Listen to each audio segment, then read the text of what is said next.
channel on called Indie Deck. What this is actually indie characters. And these are like total indie characters, but these are like trading cards created of pure indie characters, right? So what's kind of cool is you'll see this character, her name is Admandy, right?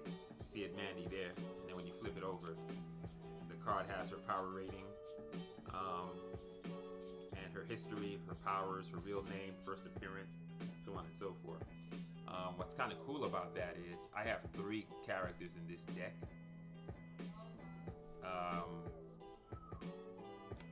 My first character is Blue Jay, and you should know him well because he's the guy that you see on my stream stuff, and every once in a while that's my profile pic.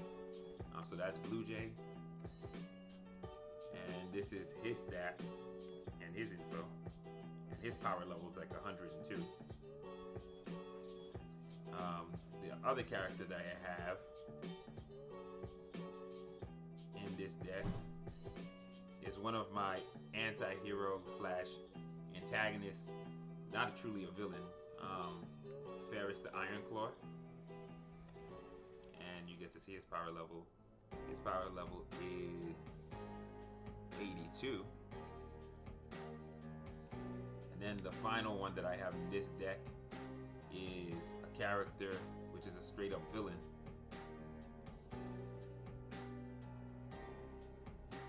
And he's a character, it was a design I did for somebody for a character they had called Nomad, but he doesn't like it. So I'm like, oh, well, I'm using it.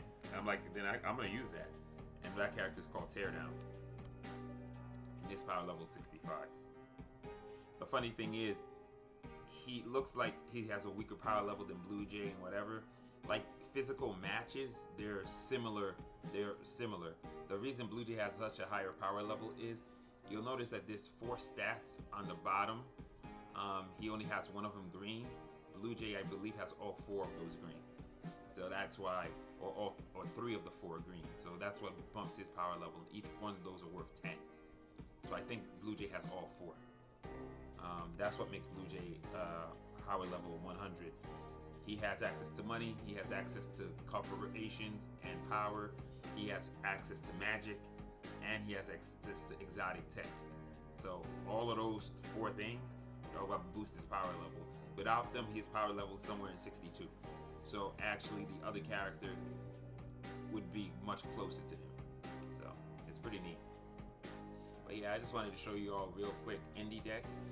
So the idea is, since I'm an indie comic book creator and I do comic book art and stuff like that, the idea is it's to help showcase and help you figure out where to get indie stories.